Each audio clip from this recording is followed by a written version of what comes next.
Hi, everybody. I'm back again. Um, and I know I didn't do anything yesterday. I had some other stuff I had to get done. It was adulty stuff. And then tonight I was late because I had a book emergency. To be fair, it's actually ironically it is actually feeds into this because I was getting some books to do research on this in order to that relate with it. Um, yeah, that's a long story, but I got them and it made me a little bit late. But I'm here now, and that's the important thing. So, for those of you who are just tuning in, my name is Beth Wagner, and I am reading my dad's manuscript one chapter at a time. This is me basically practicing it, trying to get the unofficial audio right because reasons. What I'm planning on doing is I'm reading through this while I can, and then I'm going to be going on to other manuscripts. With the other manuscripts, those are going to be ones I'm going to be editing. So I'll be stopping, pausing, talking about them, that sort of thing, because I need to process it. This one is just another version of a manuscript I've already published, which is The Guardian of the Sword. The one I already published is from 1977. This edition is from 1982. So I wanted to read it and see what the changes were.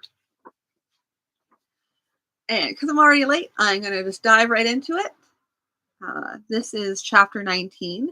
If you are just tuning in tonight and it's your first night watching everything, you might want to go back to the past broadcasts first because it's chapter 19. So there's been 18 other chapters ahead of that. So a bit of story has been told. I'm not saying you won't understand what's going on, but you know. Anyway, without further ado, chapter 19 of The Guardian of the Sword. To the king from the 7 hills men this gift, the steeds of 7 hills, strong and swift. Safe from the foe our herds remain, and our loss is King Connell's gain. Away in the hills the grass is green, the fairest land that was ever seen. Asbeln's men are free there still, for we are the people of the hill. From the Song of the Hills by Fedrin Double-Axe of the 7 Hills.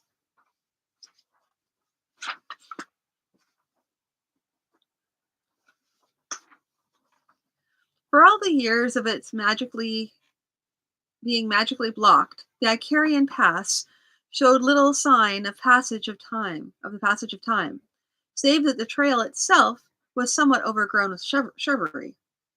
Some of the men, particularly the Icarians, were not happy about entering the pass of ill omen, whether or not the Great Mirror was gone from its entrance.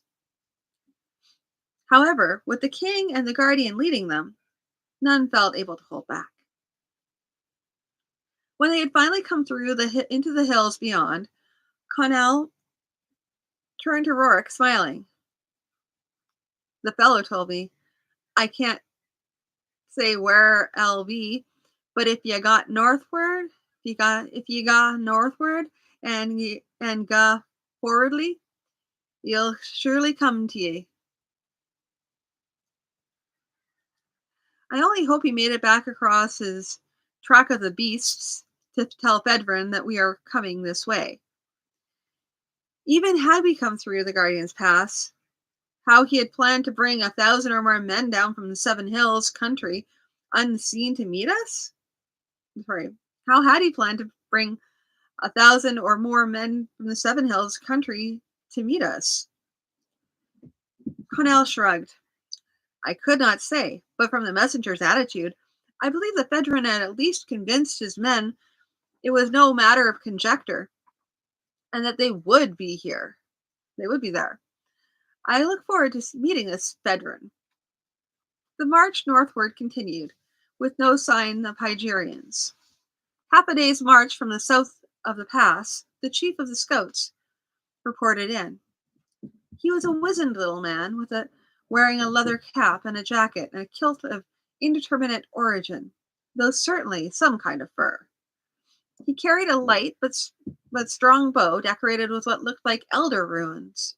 Elder runes, not ruins.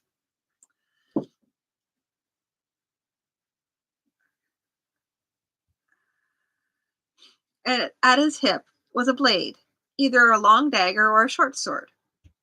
His speech was, surprisingly, somewhat cultured, though he occasionally slipped into dialect.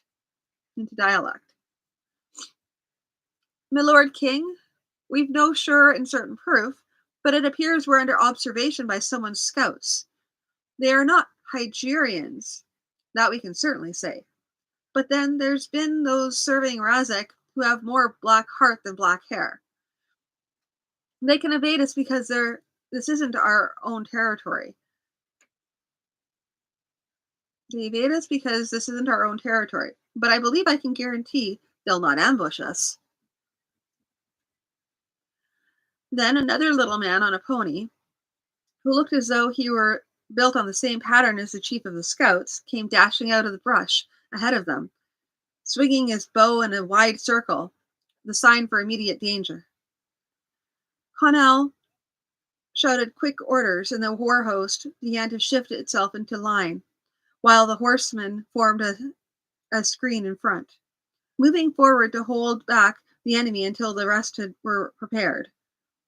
Connell and Rourke moved with the horsemen. Then, out of the same clump of brush where the scout had come, there rode a small band of mounted men.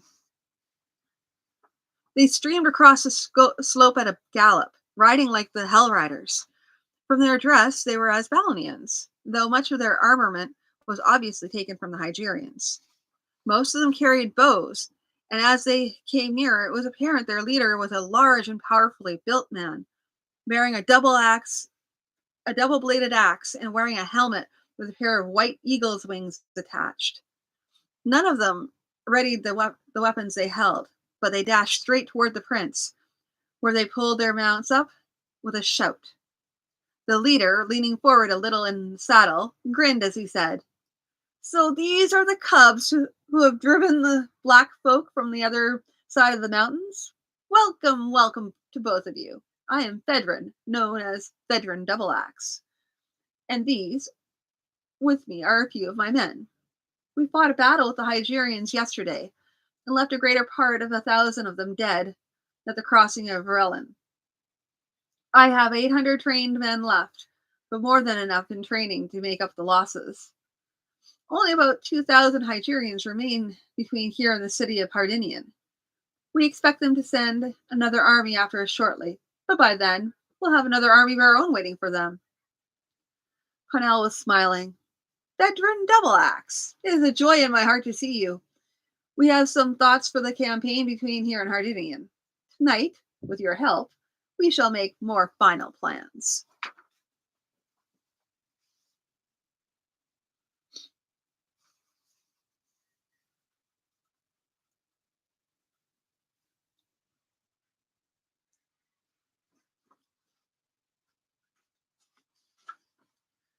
The leaders of the war host met that night around a large table, Connell at the center with Rorik and Fedrin on each side of him.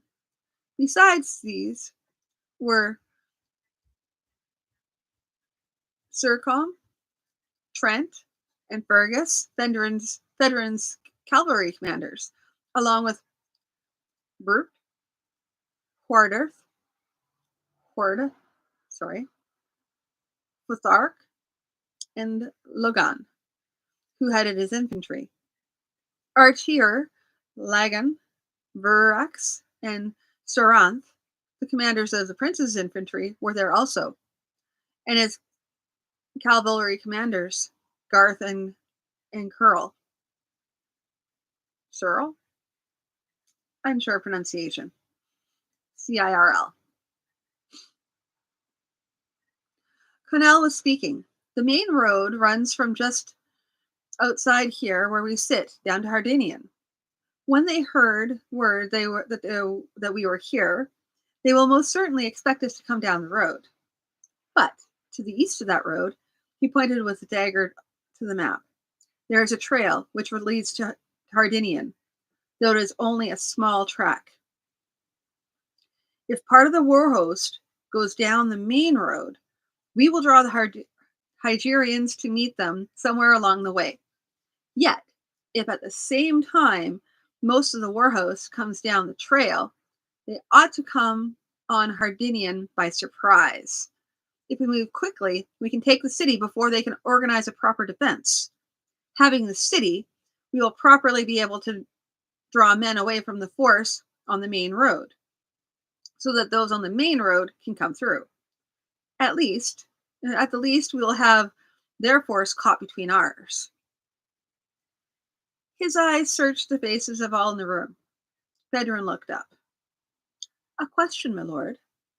What of the patrols on this road? Cruel he may be, tyrant he most certainly is, but Razik is not a fool. And I've no doubt that he knows the land near as well as most in your host, my lord. Since, begging your pardon, you are mostly Eastern men, and few of you have actually ridden that trail through the hills. Boldly and well spoken, Fredrin. We have hillmen scouting that trail beginning tomorrow, so that by the time we march, we shall know the strengths and dispositions of any guards or patrols before we reach them. I will wish you to take the main road, leaving 3 days after us and marching quickly. Should you meet more than you can safely face in battle, draw back into your own land until you can wear them down by raids and ambushes. The prince smiled and shrugged. But I'm giving you advice you hardly need. But I would ask that, should you be unavoidably delayed, send me word so that I should not be depending on your help and it not be coming. Bedouin smiled. My lord, there's men among yours and mine would make high and fearsome oaths about coming through or dying in the attempt. Having seen somewhat of warfare, I shall say no such foolish thing. But I will promise that I will do it, if it can be done by flesh and blood. I promise no more.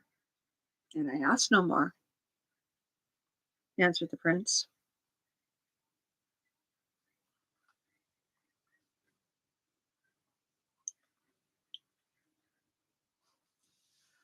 Two weeks later, Connell led forth 1,800 infantry and 200 cavalry. 3 days later, they destroyed a patrol of 20 Hygerians, which had been discovered by Icarian scouts. The day after, they were turning down the old trail toward Hardinian. It took 1 whole day and a half of another to traverse that section of road. So overgrown was it with brush and shrubbery, several times it was necessary to set great numbers of the host to chopping a way through the brush to allow the whole force to pass. When they came at last into the settled plain around Hardinian, they were met by several of the local people, from whom they heard news. A large force of Hygerians had just gone up the road to meet with Fedrin, while another was gathering just 2 days' march to the south.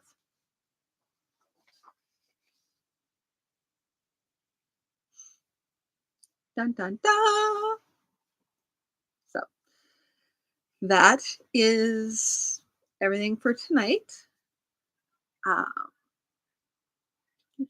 Yeah. Sorry I'm late again. I really apologize for that. When I'm doing the actual stream, I don't know. I want to say I'm debating as to whether or not to maybe only do it not every single night of the week, but it depends because if I'm editing, I'm going to be editing every single night of the week. So if I'm editing, then I will be doing the talking because that's part of the editing for this particular style of editing. So But in an ideal world, I am on time every night and everyone can successfully. But I mean, I think it's safe to say that anytime between 5 and 7 is the butter zone of like when I will look for maybe somewhere between 5 and 7 is what I can safely say. And I will try and when I'm actually doing my actual editing readings, I will post up schedules, try and do things like that, just so that you guys can know when I'm going to be on or not on. Pardon me. And you guys can plan ahead. That's the goal. That's the dream, really, the dream. Just so that people can tell when to tune in. But even so, there's still going to be the video for later on. So not a big deal if you miss it. I do appreciate everyone who did tune in tonight. And I will talk to you all again tomorrow. Yes, I will be in tomorrow. The goal is sooner than that. I probably likely will not have any book emergencies. We will see on that. But until then, I will talk to you guys again tomorrow. Have a good night.